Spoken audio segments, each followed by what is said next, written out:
unique and rare depictions of events that happened during that war against the Hittites. One of them is the scene of the two spies who were caught by the Egyptian soldiers. They were beaten up by them as a punishment for their treason and forced them to tell info about the enemies. Ramesses II called at once for a council of war in a hurry after knowing that there is an ambush in Kadesh.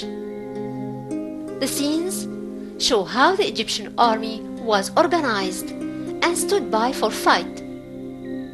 The princes and generals stood in row in their war chariots ahead of their divisions.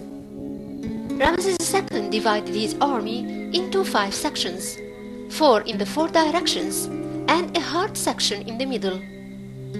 But there was only one leader above them all, him, the mighty Pharaoh himself.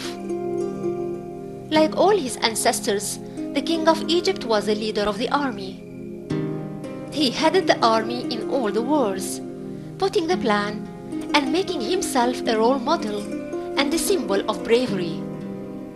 He surrounded the enemy from all directions, giving it no choice but to retreat to Kadesh.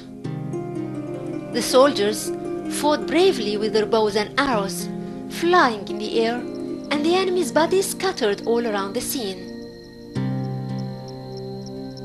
In another scene, Ramesses II stands in his chariot while his soldiers count down the amputated hands of the dead enemies while driving the rest ahead of them.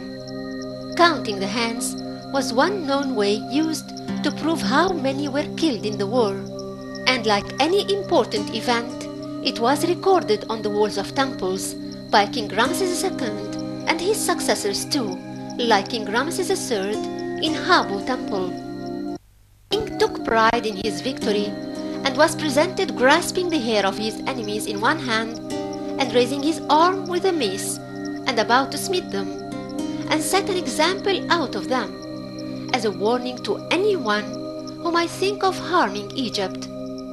In other words, he's saying, Egypt is a red line, never to be crossed.